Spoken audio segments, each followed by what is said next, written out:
Hello and welcome back to Method of the Meadness. I'm Burley Mullins, and today we're going to get started on that super cheap beginner's mead that I started talking about last video.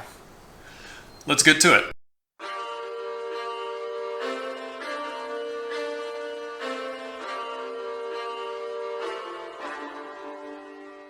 Okay, so if you've seen the last video, you know a lot of my recommendations on the very first mead that I ever did, and some ways you could save money if you wanted to dip your toe into the hobby and try this recipe for yourself. I've done a bit of refinement since that video, did change a couple things around, so we'll see how this one gets along. Alright, we're just going to go ahead and start with,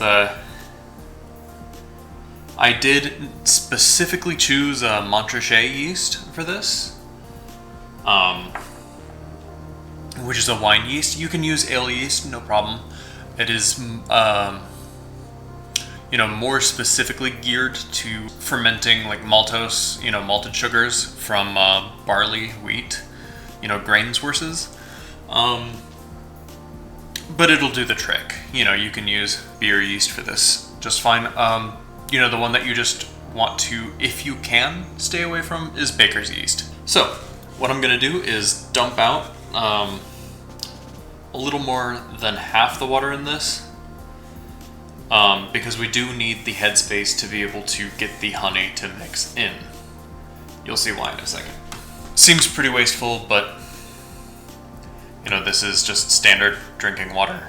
There's nothing special about it, other than I'm 100% sure it's not contaminated. So what we are going to go ahead and do is get the honey in there, and what I'm doing for yeast nutrient.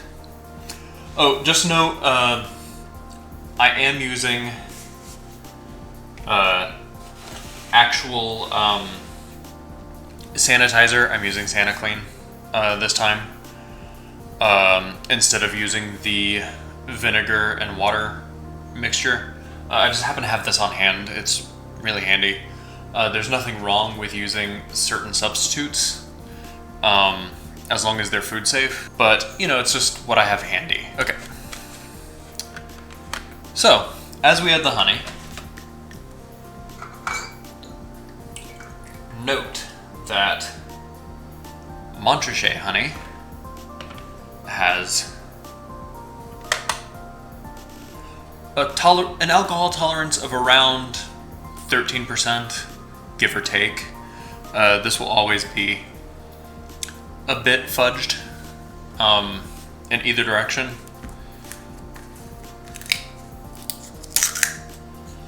This is a biological process as much as it is anything else. Everything else being equal, I'm going to try to shoot for an assumed 13% full attenuation fermentation. We don't know if that's going to happen. You'll follow along as these videos progress, and we'll see how it goes. Now, I did some math, and not in this video, but in an upcoming video, I will share these formulas with you. I'm just going to do a little bit more testing to dial them in. I have one that I found on a forum online, and one that's based off of my data points, just through experimentation of doing this channel. But I do not know how accurate they are. But I'm going to want between about 2.17 and 2.35 pounds of honey for the sweetness of the mead that I am shooting for at 13% alcohol. And since I've been using those big mouth fermenters, it has been a long time since I have had to funnel honey in to a fermenter. So this is going to take a minute. I've tried warming this up just a little bit to see if that's going to help. As you can see, the pace is not super quick. This is the pace that's about maintaining equilibrium in the funnel. And I'm keeping an eye on the weight on the scale. Reminder that I'm using Clover Honey for this. You can use wildflower. I just went with what was cheap and quickly available. But that is still definitely 100% honey. That's the important bit. Alright, I went just at 2.35 pounds of honey. Okay, the funnel's been drained out, and we're gonna go ahead and add our yeast nutrient. Now, instead of using the professional yeast nutrient, or the, well, not professional, well, I guess technically, yeah, professional, but the homebrew supply yeast nutrient, what I did was use some well-expired baker's yeast, and I put it in this cup and boiled it in the microwave. You want this yeast dead, because the thing about yeast is that little yeast cells are cannibals. They'll eat this right up. They will get all the nutrients they need, theoretically, from these. The yeast nutrient that I have contains yeast hulls, which is dead yeast, along with, diammonium phosphate and a couple of other things. But that aside, this is what we're going with because this is cheap and easy. We'll see if it's effective. And this is gonna go right on in.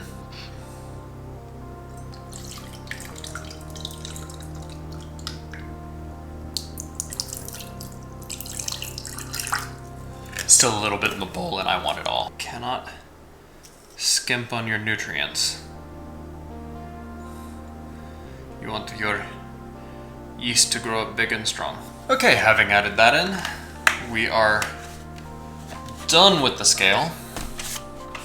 Now, the dead yeast and the honey we have in here, we still have about yay much headroom, and we have a threaded cap, which is important for this.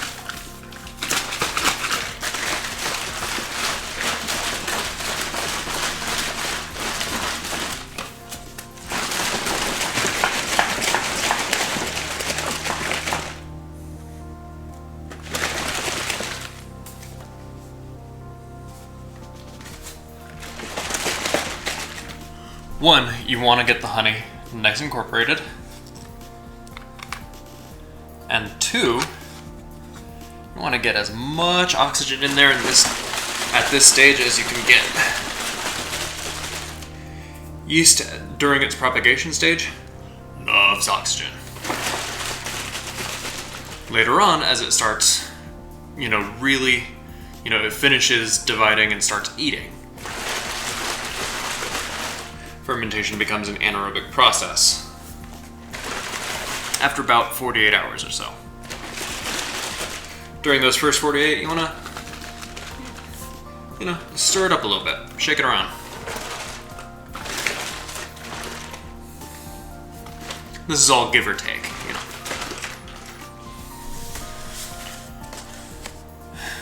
All right. Now, I've already sanitized this apple, I've already sanitized this cutting board, I've already sanitized this knife. So, you just want to get the slices small enough. And this is a Fuji apple, for those following along at home. It doesn't, just use whatever you like or whatever you have on hand. Oh, and if you're using wine yeasts, and you're following this recipe, and using the apple, stay away from Narbonne yeast. Is it Narbonne that does this? I think it's Narbonne. That can convert malic acid, which is what gives apple its appley flavor, into alcohol. It's not malolactic fermentation, because it doesn't turn the malic acid into lactic acid, but it does turn the malic acid into alcohol. But you want the malic acid in this case, because you want the apple flavor to come through. So stay away from the Narbonne yeast in this very specific situation. In other situations, I say go for it. That's a great yeast. I've had a lot of joy with that yeast. And it's not necessary, but I'm gonna carve out the seeds. You know, they're in sufficient quantities they're poisonous. There's not sufficient quantities in this recipe. You know, it's a single apple. Try to avoid adding poisons into this concoction, if at all possible.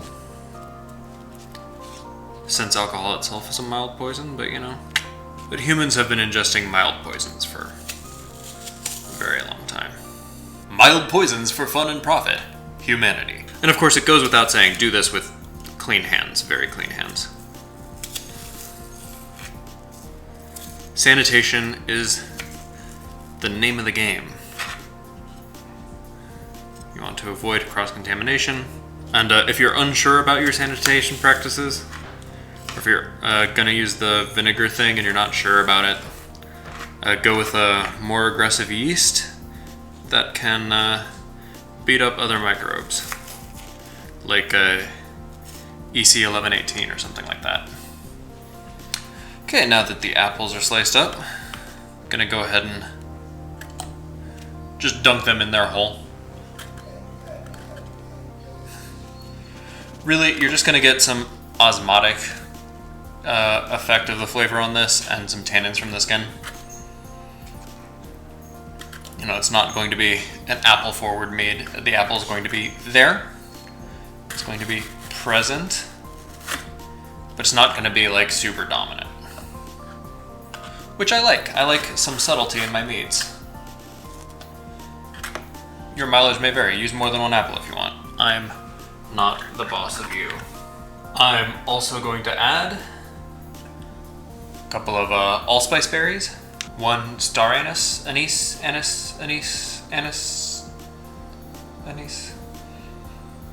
licorice smelly stuff, and one small stick of cinnamon. I'm going to be enjoying this mead in the fall, I think.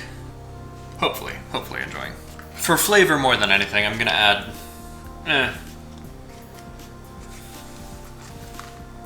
however many raisins actually make it into there. That was like half a box of raisins, which this is 1 ounce. Go ahead and call it half an ounce of raisins. These are for snacks. For later. Gonna go ahead and give it another small shake before adding in my yeast that I've been having hydrating here. It's looking pretty happy. Smelling happy too. Happy brewer's yeast. Smells amazing, by the way. I'm going to top this up just a little bit, but no more than that. Could get foamy. Don't want to blow out. Now, this has been in sanitization fluid, and this pin has been in sanitization fluid. Now, this is the magic sauce of it. This balloon will act as the airlock for this experiment. And I'm just going to go ahead and put 2 holes in the balloon. You know, if you stick the pin all the way through, you get 2 holes. This fermentation might be a little energetic, so I'm just going to add like 2 more. Now, as the pressure builds up, the balloon will fill up, but it will not blow off the top. And because there are holes in it. Now, I'm going to go ahead and put this in a dark, relatively warm place. Not too warm. You want this yeast to be, I want to say this yeast was happiest around 68 degrees, 72 degrees, somewhere in there. And that's about what my house has been at recently. I'm going to give it another quick stir to make sure the yeast is settled into its home for the foreseeable future. And then I'll film some follow-ups. A lot of people have been wanting more than just the primary, secondary bottling format. And you know what? I'm going to go ahead and listen to them. YouTube now offers shorts, so I might do those for some of the intervening videos. Let me know what you think about that. And now, if this is the content you like to see, don't forget to let me know in the comments below. Like, subscribe, hit the bell icon. do everything that we are told makes the algorithm gods happy. And I've been Burley Mullins, and this has been Method to Meadness. We'll see if this is any better than I remember.